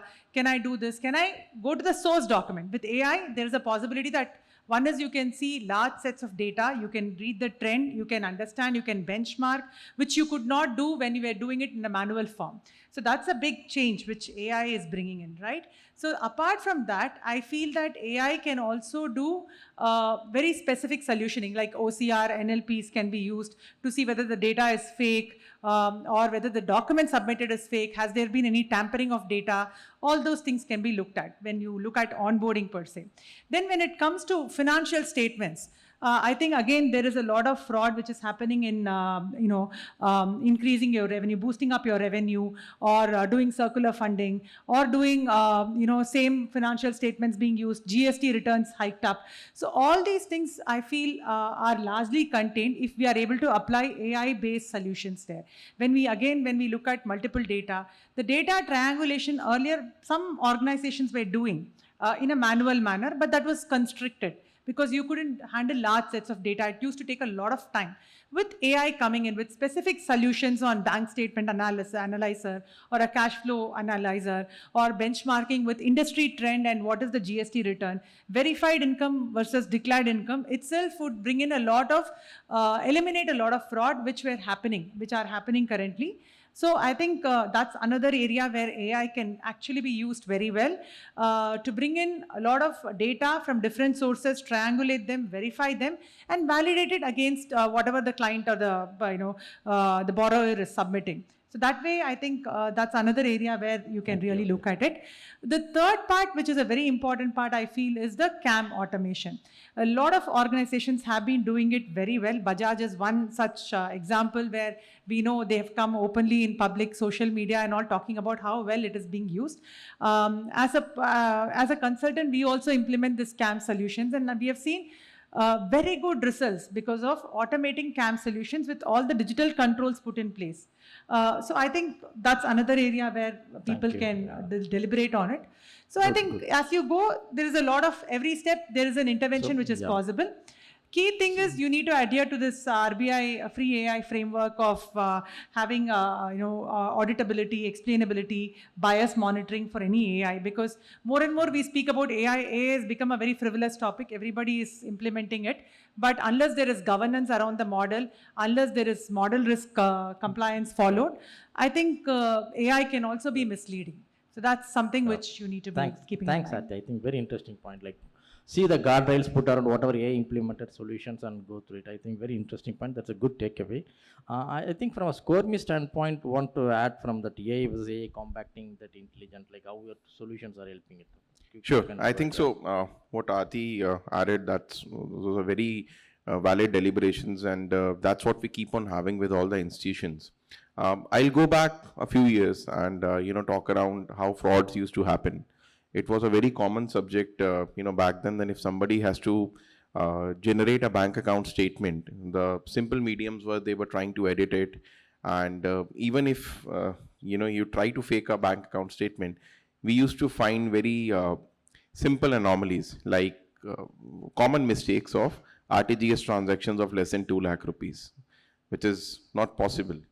And then you moved into an era where the transactions started getting okay, but the entire bank statement, for example, is in .00 decimal places, which is eventually again not possible. So it's been built in such a manner. Now, from that era of detecting these trends in transactions, we have now moved to detection of any fraudulent activities right at the point of approach itself.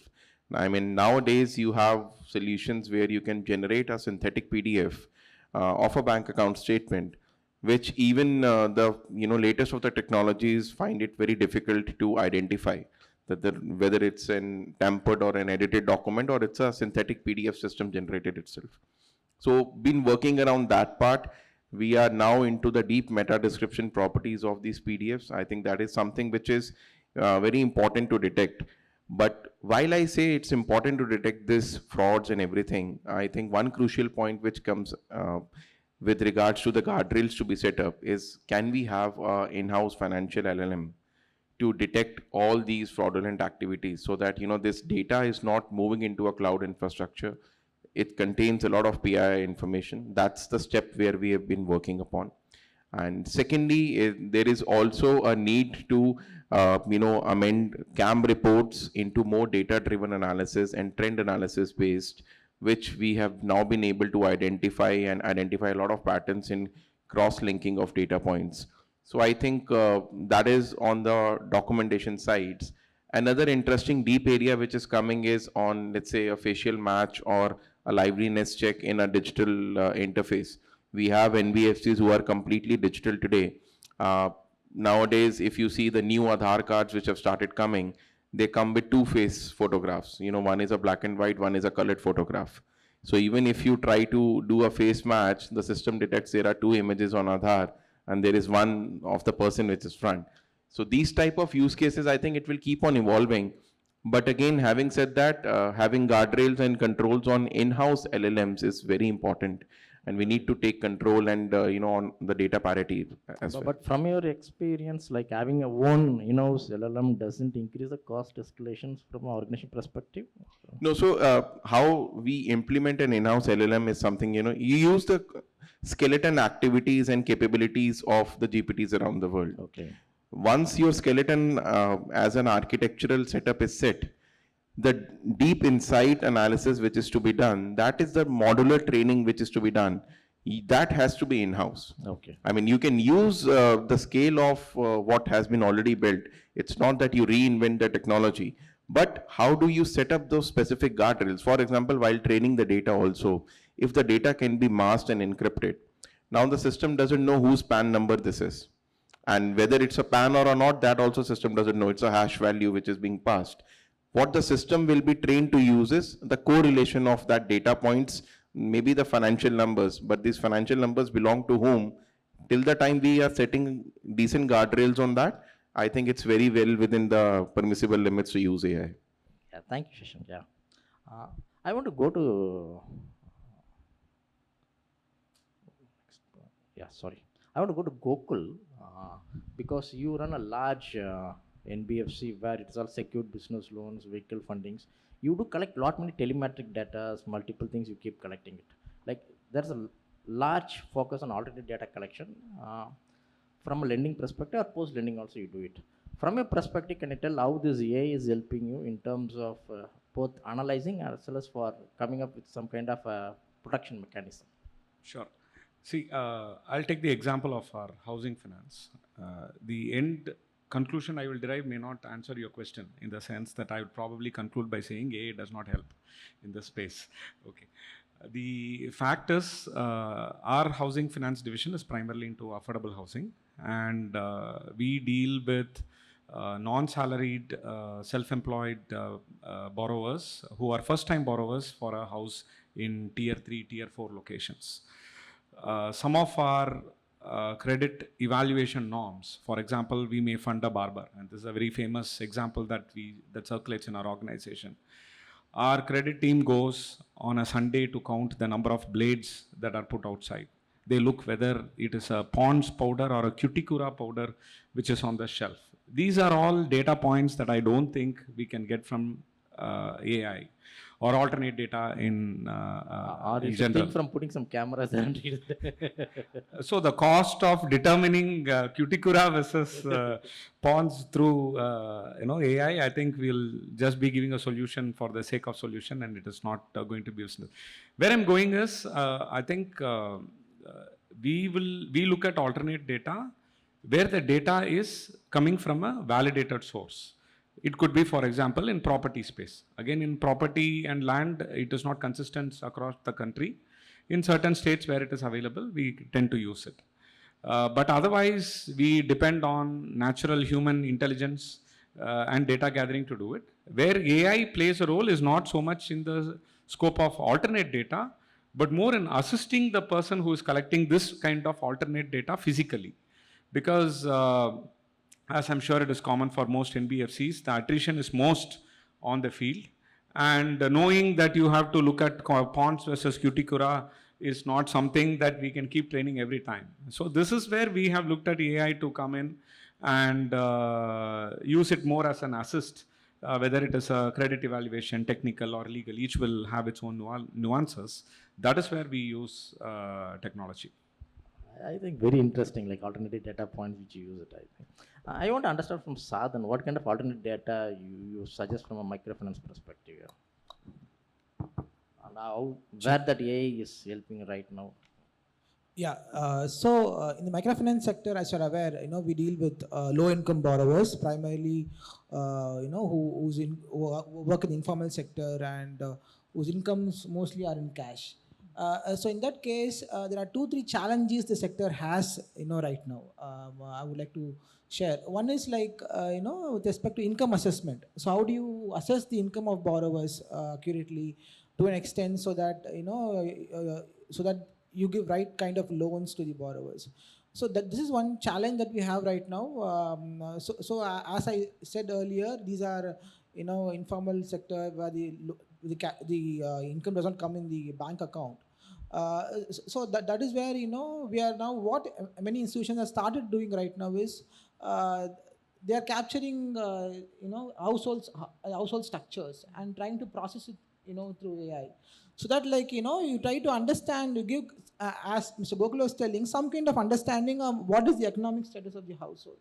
And one more thing what MFIs are doing right now is using account aggregator framework and integrating it and trying to analyze, to an extent, especially wherever they get, subsidies from the government.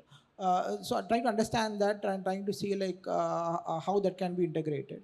Other aspect is indebtedness assessment. So in the microfinance sector, the client gets loan from NBFCs. They also get loan from SHGs, which does not come into the CIC framework. So there again, if you see as per the recent regulatory framework of RBI, a comprehensive bureau report needs to be taken. It is not only the microfinance bureau, in addition to that, the retail bureau, not only of the borrower, but also of the other adult members. So primarily what happens in the sector, the CIC report of the borrower as well as the spouse is taken. So in that case, there are multiple loans, loans showing up there of multiple people. So how do you integrate that, and how do you, and some loans may not have the EMI also mentioned in that. So that is where I think AI will have a lot of use cases where you get many data is already available. The issue with sector is lot of data is available. The thing is it is not being integrated and ensure like it supports decision making. So that is where I think we find a lot of gaps are there, where we find AI can play a lot of role going forward. So these two areas are major challenges that we have right now. Thank you. Yeah. Saran, I want to come to you, as you do a lot of advocacy on risk management, kind of a thing, policy frameworks and everything. From your perspective, you can tell me, like from your experience, like how this AI is helping, as well as how this AI kind of policy risk frameworks you govern it. Thanks, Balaji. So first of all, before touching the risk point, so the previous panel touched base on the political revolution. So to continue to this space of the world is more on related to the political and cinema. So I just give one input on the cinema, how the political and cinema. So it's like how the AI is acting into that one. So we all seen a Bollywood movie called Ravan, where Shah Rukh Khan and the other actor, they are humanized robots they play. One is the defender, one is the destroyer. So we are also today the same way of the playing the role, especially at the risk management say. So we build the AI for defending ourselves, and the other side where the attacker is building the more sophisticated AI for attacking ourselves. So it is between the AI. So this is a real cyber war. We are just spoke about the cyber wars in theoretical and studied a decade before. Now we are seeing in the realistic way. So especially at the point of risk and the overall governance and risk, what we are trying to do, we should foresee the risk rather than the reactive. The risk as a reactive, which is the era is already gone. We need to adapt the AI kind of a technology to understand what kind of a business risk is going to be when I am going to enter into this type of an operating model. So that kind of a risk posture is where we need to build across with the help of an AI. So the predictor analysis where we can bring the most of the accuracy by coming up with an false positives and false negatives, which can be easily taken out with the help of an AI. So that what kind of a low level activities can be completely eliminated. And most of the accuracy where we bring in the governance, it's to predict the risk posture of each of the risk, like a technology risk or an operation risk or a business risk. It will be able to give what kind of an partner is there and how they are going to be adapt the technologies and how the business model is going to support. So this is the way where holistically we have to work on predicted more on the reactive. So far we've seen all the risk we say, the risk appetite and the risk, overall the risk posture is in the organization. It's references we take from the best practices. The most of the best practices has been completely nullified with the help of an AI. Now we have to think how the futuristically we can see the risk can be predicted and how we can able to come up with the steps with the help of an AI to mitigate that one. The mitigation point which will come with the most of the risk are falls under the category of an high, medium and low. It is not like that because today we are living in a ground zero, that is everything is a zero trust. So that we have to predict every small risk at the top priority and address that, because we doesn't know an AI attacker is inside your network, it is a really an attacker or your insider threat. So AI kind of an attack happens in two types. One is an external AI, and there is a new terminology is just started coming is the AI poisoning. Like we would have said the DNS poisoning. The smarter attackers are now how they are coming up. They use your own AI and your own guardrails to poison the AI to react and attack, so that the data can be seamlessly get exposed. That even we doesn't know how the data are exposing it. So the AI poisoning kind of a things is happening, started slowly. So we might be going to see the similar kind of an attacks pattern. So for that only we have to predict the risk rather than we are staying in a reactive side. I think very interesting point. Like yesterday's perimeter or yesterday's defense doesn't help us. Nowadays it's all autonomous kind of a defense system. We need to have a very valid point. Saran, how do you manage when there are so many false positives, false negatives and all you've been sharing? Whether your AI is capable to remove all these false positive negatives and segregate you where your time can be saved much on it? Yeah, exactly. So based on, so previously we depend on completely the manual level of parsing, manual of level of identifying the threats and convert the threat into an alert, then the alerts into an incident, then the incident will be assigned to the respective functions to remediate. So, but all these things, layer of works has been easily nullified with the help of an AI. AI will able to understand the alert. This alert says where it belongs to which department, so that directly this department will be assigned the ticket, so that what kind of a truth policy we can build the complete workflow model. This workflow model will able to give what kind of a categorization of the traffics it goes, what kind of a categorization of the usage of that particular team, so that this can be easily preloaded with the workflow model, so we can easily eliminate the false positives rather than we depend on analyzing it and staying in a manual way. So with the help of AI, today if you see that most of the SIM is working a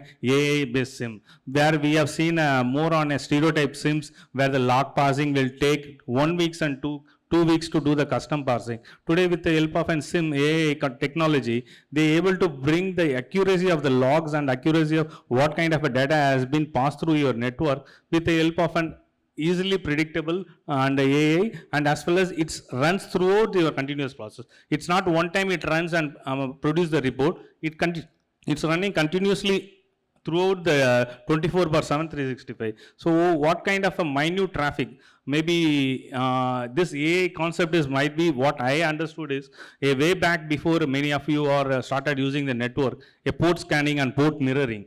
You would have understood that concept. A similar kind of a concept only we are trying to build with some kind of intelligence. It understand all your north-south traffics, so that whatever the traffics goes here, we will able to understand whether is there any legitimate traffic, is there any kind of a misbehavior. This misbehavior part only we are using an AI intelligence and identifying it. So that's where we can address the truth policies till some extent. Thank you. Yeah, quite interesting. I want to come to Soumyajit. From your expertise, can you tell me, in a lending platform, what kind of a fraud detection mechanisms need to be in place? See, given the context of where the industry that I'm presenting, right, it's a unsecured lending and very high velocity. Okay. Customers expect very high speed whenever they need a cash. The turnaround has to be very fast, which means all the entire processing, checks, balances, frauds, everything has to be done within few seconds actually, because now see what happens is with we are talking about AI, we use AI for underwriting, for all these checks. Today the problem has changed what it used to be many years back, where there was a paucity of data. But today the problem is there is a plethora of data, right? And it's very important to identify the right signals in the right manner to build whatever checks, be it credit underwriting checks or the fraud checks that you talked about. And we need to remember, I always believe, right, criminals are way more intelligent than what we think. So fraudsters are also similarly way more intelligent, right? The challenge that I think, and as an industry, we should be very much focused on that. See, today based on AI, we are building so much of, signals, as I said, right, through a lot of alternate data. We just talked about, like at True Balance, we use SMS data and device data to a great extent to understand how the cash flow, GST information, etc., right? Now the fraudsters are implanting these signals because they have understood what are the signals which typically these lenders are across the industry they are using, and they are now trying to build those and put it into the system, right? And that's where it's important, where you kind of triangularize across all types of sources, right? It's not a one level of defense mechanism that you need to build, and you have to triangulate across different mechanisms. Check while you are taking the data from the SMS, at the same time you have to do a KYC, you are doing a VKYC, you are building some other checks in terms of his PAN, etc., and then triangulate, right? Check the location, right? When you triangulate everything, definitely the process will fail in somewhere, because if someone is trying to impersonate someone, there will be one signal that will fail. And that's where it's a continuous mechanism for us is to, while checking all these angles, as I said, keep on, do not ever demean any particular angle, right? Just don't think, okay, these are the main checks. I have built, say, 6 checks over there. These 5 are the most important ones, and that's typically many people do, right? And this one is okay kind of thing, and this okay is the one which the fraudster will next time catch hold of, right? So do not demean anything. Put equal weightage in terms of checking all those points. That's important. I think very interesting point. When building a lending system, it's not that some checks are important, some checks are okay, some checks are moderate. Every checks are very, very valid. I think very valid point. Thank you. I also want to understand from your perspective. You told there is a velocity because our customer comes and you're building a platform, and based on the velocity, you want to give the decision much, much faster. But while triangulating all these data points and everything, whether it doesn't slow down the system, doesn't take, because what I'm thinking right now is, RBI has also right now put a rule where they're going to put some kind of a kill switch, where they're going to delay the payment itself. Okay, the fraudster best part is they want to make it much faster. Okay, so why you want to keep that kind of a faster right now, where even RBI comes and says, slow down that. What is the reason? Yeah. Yeah, you're right. See, it's a continuous process, right? Because you have, say, 5 checks. The moment you add the 6th check, your system will definitely slow down. You cannot maintain the same speed when you add more and more checks. But that's where, build the checks in parallel, right? And you have to continuously keep on tuning your system. And that's where AI comes in more handy, right? As compared to the older methodology. Because see, whatever methodology, what we talk about, it's not that any of these methodologies are very new. All of these methodologies were there earlier as well. It's just that they are now becoming more and more digital, more and more real-time, more and more sophisticated. So, honestly, to your answer, it will slow down, but then again, we need to rework to make it fast. Thank you.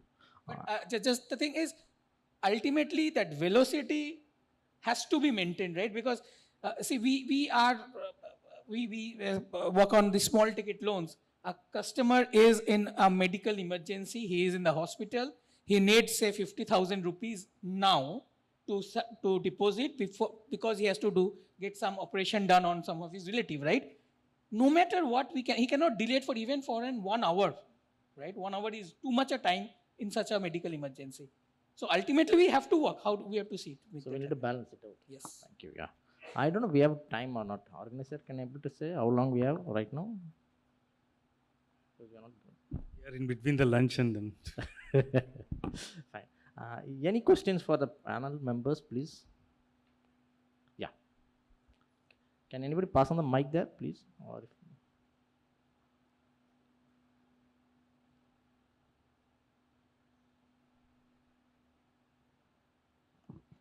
Question to the gentleman sitting next to you. Score me. At what stages would you want to look at the internal LLMs to be autonomous in nature, and where all do you see in the workflows of the overall lending process where the LLMs can be made autonomous so that the decisions is appropriately taken care and responsible in nature? Sure. So I think majorly it should start with the first approach itself, where we do the KYC on the time of onboarding. I think that's the very first step, where you try to analyze the profile in such a manner that let's say if you input a PAN number, what if the PAN number tells you that you need to check these 7 other data points because the user is also registered in all these data sources? So that in itself gives you a cross triangulation between all the validations which has to be done for this particular user. I or anybody else can come in as an applicant to a personal loan But if the person happens to be, let's say, a registered director in a private limited company, then there's a DIN number also which is available. You need to validate that, etc., etc. Different data points will come. And then the second and the foremost validation of the in-house LLMs which will come is in the underwriting documents, because that's a core heartbeat of on what you lend. It becomes very important to you to understand whether you are lending on the right set of documents and whether the information is correct. And that is where, with the advent of account aggregators and the entire consent mechanism, now GST is also introduced in account aggregator framework. So you have literally bank account statements and GST data flowing through a digital pipe, which is a good thing to have. But still there are areas where maybe in tier 3, tier 4, this penetration will take some time to go. Over there, it's very cognizant to have a dedicated system to detect frauds on these documents. The next part, the third level, comes post you have done the disbursement. I think so. I'll give you a very classic example of a bank, and not name the bank though. They issued a home loan, and in that home loan, there is a transfer disbursement. So they were submitting, the user was submitting the images to the bank that this is a stage of construction at which I am. An anomaly was detected that every time the person shares an image, there is a lady in the photograph who is wearing the same outfit every time. That triggered an alarm to the bank that how is it possible that each and every stage of construction, you have a person standing there in the same outfit at the same place. So on detection, it was a fraud there. So, it's very important in all stages from KYC to underwriting to post disbursement. But yes, I think so that is a time which has come to the users. AI is an enabler, as mentioned, but we have to, create more kill mechanisms on top of that. Thank you. I think what we have done is we also built a lot many AI agents which takes care of this kind of a journey. Like from your organization perspective, you need to think where you want to fit in. Okay, what kind of a solution you want to do it. From our standpoint, we have built multiple AI agents from onboarding till identifying all this. I think that's one way we can look. From our organization, do you have any time right now? How long we do have, please? You want to close? So before closing, just I want everyone to quickly just wrap up. Can I get one follow-up question on that? Yeah, please. Yeah. So follow-up is to the person sitting next to him from who's a CISO. So where do you start looking at monitoring these sort of fraud and money laundering part of it? How does your monitoring fits in during the LLM interactions between your system and the external dependencies? Yeah. So basically we need to start from the coding level, that is the design level itself. So we have to build the guardrails at the control level itself. When the application is built up for any kind of a loan processing or anything, so we need to identify what kind of a normal human-based transaction is going to happen. It's the same way when a fraudulent of any bot or something or AI bot or something is going to do, what kind of a transaction timeline it takes. So we need to calculate that into an completely into an arithmetic way and identify what kind of a differences it brings. So this kind of a fraudulent where we can able to detect with an near to the accuracy and based on the use cases. So the journey of the security should start at the coding level onwards, so that we will able to see what kind of an visibility it gives whenever the transaction is complete, when the application goes to the go line, so we can able to predict that one.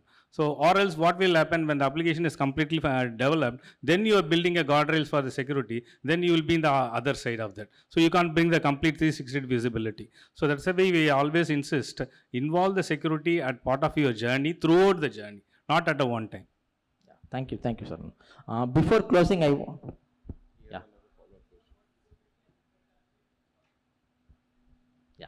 thank you. So before closing, like from Gokul, we can do a kind of a wrap up, like for 1 or 2 minutes. Like, what is the takeaway for our members here, sitting here? Yeah.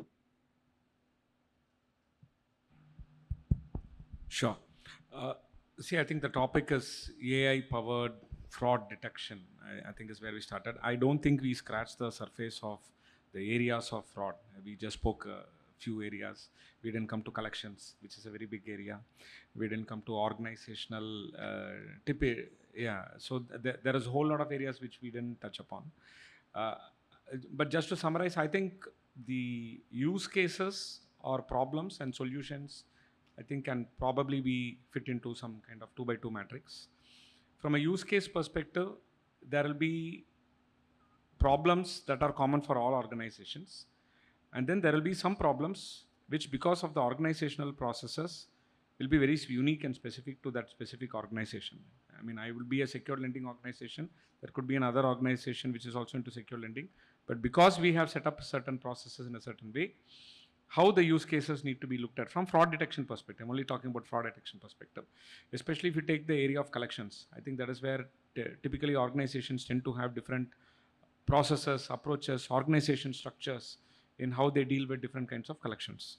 So the same problem can manifest with a very customer specific or a enterprise specific characteristic. This is one side. Then on the solution side, we are talking, there are already problems that are solved by solution vendors. For example, Aarti spoke about video KYC or video PD and how fraud detection can be done at that point itself. So this is a solved problem.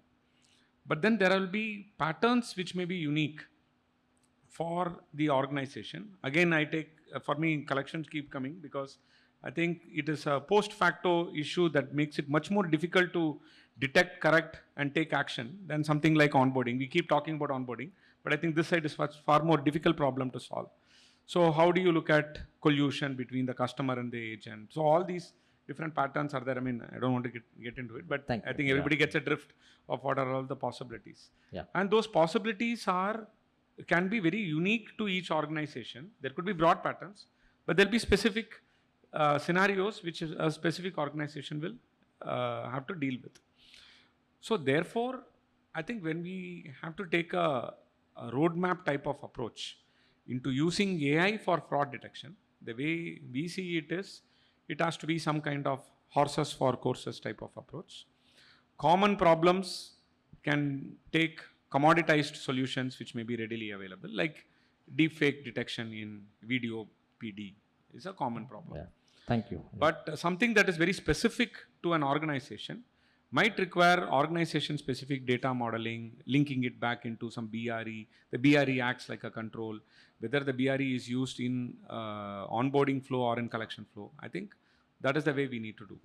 That is how I would see this. Thank you. Thank you. Ati, can you summarize in a minute? Yeah, in the interest of time, I'll just be very quick. I think first point is data is available in plenty. AI can help you to contextualize it. When you contextualize it, the value multiplies. So that's something which I would like people to look at. The second thing is what Gokula was talking about, organization-specific problems.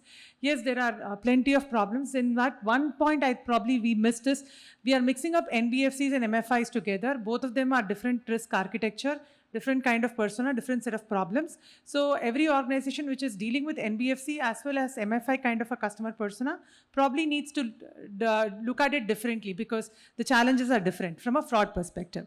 The third thing which I want to talk about is, Soumyajit spoke about multiple checks which might slow down the lending. Right, one of the things which comes to my mind is not every customer needs to go through the same kind of fraud checks. There should be a customer segmentation from a fraud perspective so that you are able to optimize your resources, you are able to deliver faster as well for the customer.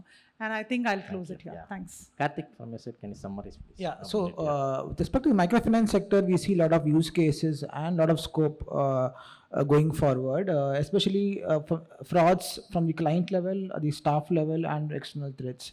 Especially when you say that, like the identity-related frauds, fake KYCs, etc. Like the microfinance sector right now has around 20 to 30% digital payments. Going forward, that will improve, and that again, the risk for frauds again may go up. That again, we are very diligent. And other than that, we are also looking at board level as an SRO, if not only MFIs, even at SRO level, who are quasi regulators. We are also looking at using AI to ensure like how do we monitor sectoral risks, how do we guide institutions, because we have a lot of data with our hand. How do you do that? That again we are looking at. Finally, I would end with how do we also ensure we with respect to compliance and governance, how do we ensure there is board level capabilities to monitor the right use of AI technologies to ensure there's transparency and explainability. So these are the aspects we're looking at. Interesting. Yeah. Soumyajit, please. Yeah. Very quickly, I think whatever AI solution we use, we should be very clear on why we are doing that? What is the outcome? Just to, as an example, right, we are using AI in credit underwriting, right? Now, the purpose of using in credit underwriting is not to increase reckless lending, not to lend to anyone and everyone, right? It is to do better risk splitting capability, to do better pricing. That's what is very important. And lastly, I'll just end with a funny thing that someone rightly said that, because we're talking about AI, earlier I had a lot of respect for intelligence, but unfortunately that has also become artificial nowadays. So for me, I just give you some few inputs like how we end up. So AI is an inevitable. We all have to accept that. But as we build many prototype or any kind of an LOS, LMS in our industrial sectors, so we need to take only the 3 E's. One is the experience. We do the experience with and the second is by doing in this experience we get excitement, because AI is an excitement factor. And the third part, I stay in my side, that is exposure. These 3 things we need to keep in mind when we build this any kind of an AI prototype, so that will able to caution us on every steps, that will able to safeguard us and safeguard our organization. Wonderful, yeah. Thank you. I think so we must use AI as an enabler. As rightly mentioned, it's inevitable. But at the same point in time, need to be more vigilant on how the guardrails are to be set up. And the last, submission which I can make it, let's be very patient with it. Don't jump onto conclusions after you implement it into a POC. Your POC to production results can vary a lot. So take it steadily and, one step at a time mode. Thanks. Thanks for being a wonderful audience. Can you give them a round of applause, please? All my panelists here. Thank you very much. Let's stay safe in the digital era. Thank you.